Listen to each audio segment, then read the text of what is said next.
ज्यांच्या लेखणीने अन्यायाचे साखळदंड तोडले तो क्रांतीचा सूर्य म्हणजे भीमराव. ज्यांनी संकटांच्या छाताडावर पाय देऊन विजयाचा झेंडा रोवला तो महामानव म्हणजे भीमराव. आणि ज्यांनी गुलामगिरीच्या अंधकारात असलेल्या देशाला संविधानाचा प्रकाश दिला ते म्हणजे विश्वरत्न डॉक्टर बाबासाहेब आंबेडकर.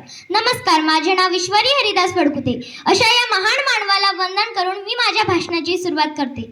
मित्रांनो, बाबासाहेबांचे आयुष्य म्हणजे संघर्षाचा एक महासागर होता.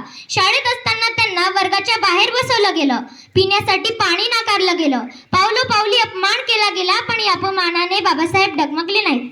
उलट त्यांनी ठरवलं की ज्या समाजात मला पाणी नाकारलं जाते त्या समाजाला मी सन्मानाने जगण्याचा अधिकार मिळवून देईन. जेव्हा शत्रूला वाटलं की जाती गरिबीमुळे हा मुलगा हार मानेल, पण बाबासाहेब डगमगले नाहीत. त्यांनी त्यांच्या अफाट बुद्धिमत्तेच्या जोरावर चोख प्रत्युत्तर दिलं.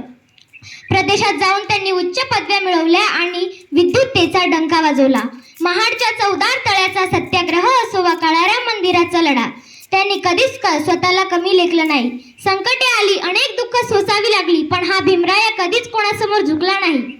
त्यांनी केवळ एका समाजासाठीच काम केलं नाही, तर त्यांनी या जगाच्या सर्व स्त्रीला शिक्षणाचा आणि सन्मानाचा अधिकार मिळवून दिला. कामगारांचे तास कमी केले आणि या भारत देशाला सर्वात श्रेष्ठ असं संविधान दिलं. आज आपण ताठ मानेने जगत आहोत ते फक्त आणि फक्त बाबासाहेबांच्या त्यागामुळेच. जाता जाता एवढेच बोलते की नव्या युगाचा नवा म्हणू तो भीमाने तलवार दिली, अज्ञानाच्या अंधकारात ज्याने ज्ञानाची मशाल नेली. कोटी कोटी काळजांची तीच एक धडकन आहे, ज्याने संविधान दिले तोच माझा भीमराया आहे. गरजली तोप जशी तसा माझा भीमराया गरजला, अन दिल्लीच्या तख्तावर सुद्धा तो एकटाच लढला.